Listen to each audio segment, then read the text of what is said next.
Hello friends, welcome to another wave of timing of events in a horoscope.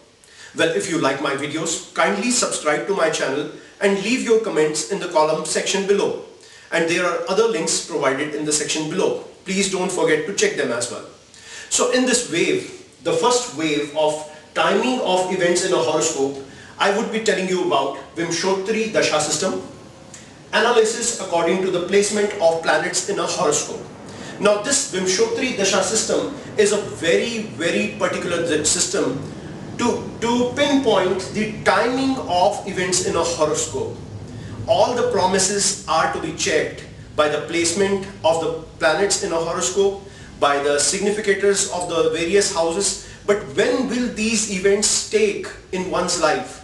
For that, this Vimshottari Dasha system is the main crux of everything. So let's begin to it. Now what is Vimshottari Dasha system?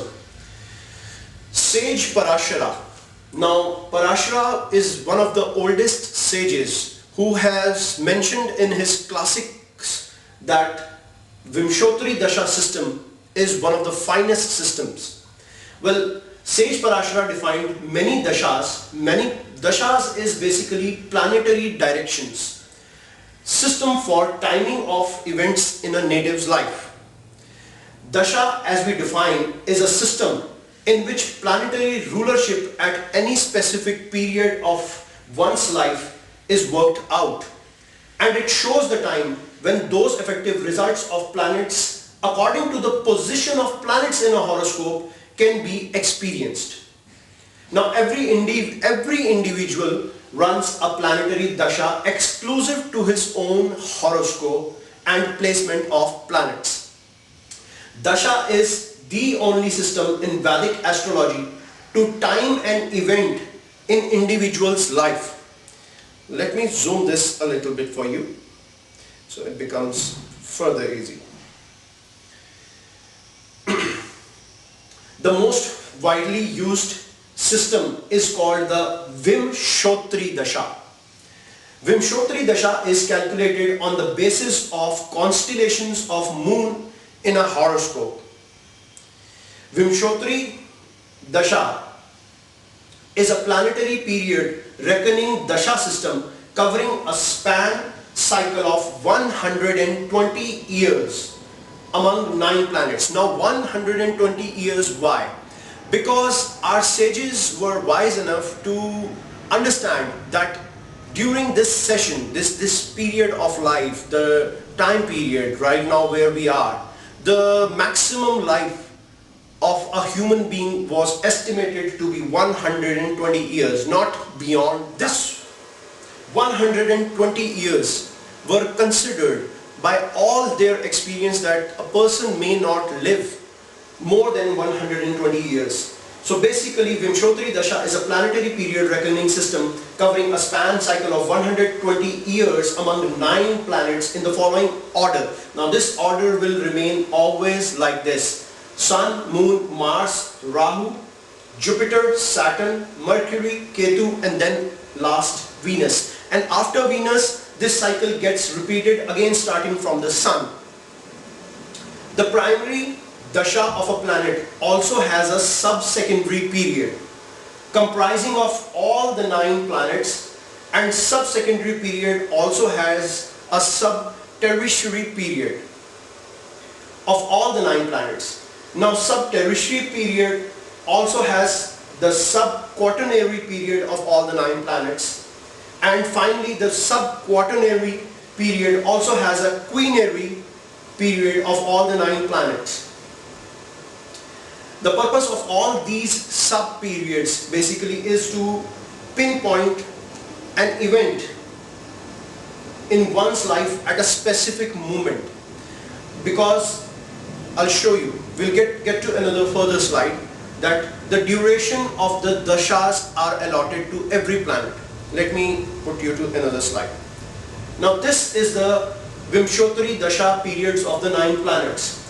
This order is always going to be fixed Now Sun has a dasha period of 6 years, Moon has 10 years, Mars has 7 years, Rahu has 18 years, Jupiter has 16 years, Saturn has 19, Mercury has 17, Ketu has 7, Venus has 20. So all in all, the total years comprise of 120 years. Now all these are basically called the primary, the primary periods, the primary dasha, right? These are the primary dasha years. Now there are sub periods, secondary periods, again following of all these planets. So because if a dasha is for example, if we have the dasha of Jupiter, which is for 16 years, now a person will not entirely be fixed with these 16 years. In the major period of Jupiter, the secondary sub period of all the 9 planets will precede. Now this 16 years will further be broken down into few 2 years, 3 years, 4 years simultaneously, because this all is calculated on the basis of formulas mentioned in the classics. So you don't have to get into all that mathematical calculations, because the softwares, the astrological softwares clearly mention the breakups of these sub-secondary and sub-quaternary periods of the dashas. Now in the Mahadasha, the major period of any planet, there will be a sub-secondary period of about, say, Jupiter has a 16-year major period, and then there is a sub-secondary period of any planet, let's assume it's 3 years. Now in that sub-secondary period, there will be a sub-quaternary period of all the 9 planets, which will now come down to few months. Now, taking in consideration the major period, the main Mahadasha, then the secondary sub-period, and then your what do we call that, the tertiary period. Sorry, I was saying quaternary, no, it's the tertiary period. Now the further breakup of the tertiary period will be for a couple of months. So it will help you to pinpoint what will happen, what event will happen. Now that planet will show what events are going to take place in these major periods. So this is about the dasha system. Now I would be telling you how to analyze these major periods. I won't be going into sub-secondary periods or sub-tertiary periods, but I will be telling you about the major periods, how to analyze the major periods. Now this is a primordial chart starting with Aries Ascendant, the Kala Purusha chart. For example, if the major period is of Mars, now Mars governs the ascendant. If there is a major period of Mars, it is going to be, this house is a trine house. Now there is no one on the planet who wants ill for himself. Everybody wants to stay happy, everybody wants to stay good, and they want achievements. So if the major period of Mars, being the lord of Aries sign, precedes, then this period will give him a lot of achievements. This period will be very fruitful for him, because he will get everything what he needs. He will be in good health, he will be in good shape, basically his mental situation would be very good. His physical achievements, his professional life, his career, his overall, there will be success for this kind of a native. But on the contrary, if there is like a Mahadasha proceeding of Mercury. Now Mercury is a lord of the 3rd house and the 6th house. As I have told you, the 6th, this sign, this Virgo sign, is the Mool Trikonish sign, the positive sign of Mercury. And it is positive, it is the lord of the 6th house. Now 6th house gives you diseases, it gives you debts, it gives you competitions. So if there is a dasha of this house, the Mercury, then there will be a lot of trouble faced by this person. So this is the way to analyze the major periods. And even in sub-secondary periods and sub-tertiary periods, you will have to see the same order to which house these planets belong, what are the lordships of these planets that Saturn is being the lord of 10th or 11th house, or Mercury being the lord of 3rd and 6th house. So for example, if there is the dasha of Sun, now Sun is the lord of Leo sign. Now Leo sign is the sign of 5th house. If he is aged between 20 to 30, then if the person is young, then there will be education for him, further education, higher education for him, or maybe a love affair, or maybe he would be making a lot of future plans for himself. Maybe the person grows more thoughtful during the Mahadasha of Sun, because 5th house represents your higher education, 5th house represents your love affairs, it represents your thinking, your thoughts. He could get more religious because this is the house of chanting.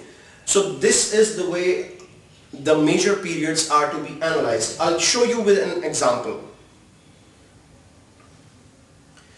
For example, in this chart, taking this chart as an Aries Ascendant, if Sun was to be placed in this horoscope, now Sun being the 5th lord of the horoscope, this will give him, during Sun's major period, this will bring him a lot of knowledge and accomplishment of that knowledge. Why? Because this Sun is exalted here. Now the Sun, as I have told you in previous episodes, that Sun being in Aries is really very strong. Now he will outstand everybody, he will outshine everybody in regards of knowledge, in regards of talking, in regards of discussion. His personality will be absolutely outstanding, and he will get success in whatever he is doing. His thought would be really really clarified. He will have a lot of clarity, and people will always follow this kind of a person if there is a major period of Sun. Now if there is a major period of, let's say, Jupiter, if a person is running a major dasha of Jupiter. Now Jupiter being the lord of the 9th house and the 10th house. I am not saying 9th sign or 12th sign, because signs are always governed by this planet. It will not change. Now what will change is the ascendants. We are assuming this is an Aries ascendant, so Jupiter becomes the lord of 9th house and 12th house. Now this person will get all the characteristics, all the results pertaining to 9th house and the 12th house. So 9th house is basically religion, it is basically guru, it is basically perceptor, and being a fixed significator of knowledge. Now this Jupiter in the ascendant will make the person very, very wise. This will make the native very intelligent in his pursuits of education. Whatever he will be studying, he'll reach to the height of it if this period is following.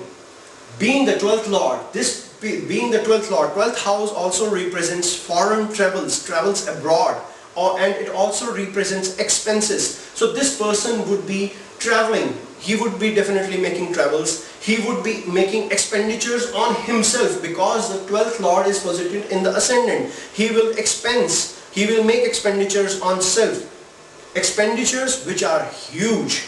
Why? Because Jupiter is the largest planet in the solar system. It is the most heaviest, it is the biggest planet of our solar system.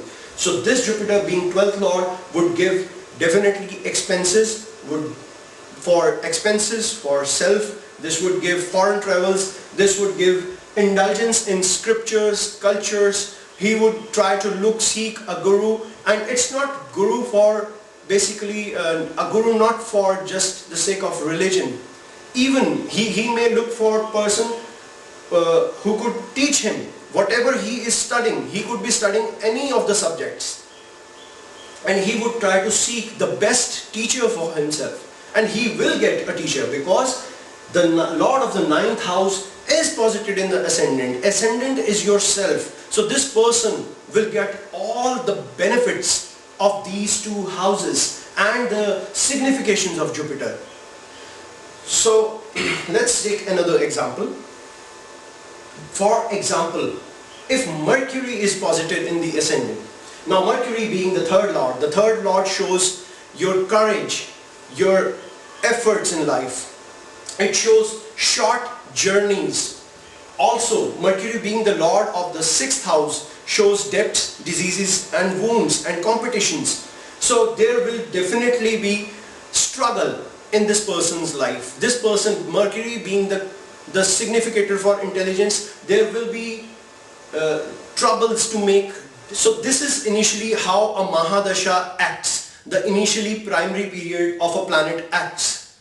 So I hope this gives you a clarity over timing of events in a horoscope. Well, if you like my video or you have any confusions, kindly leave your comments down below and don't forget to subscribe my channel.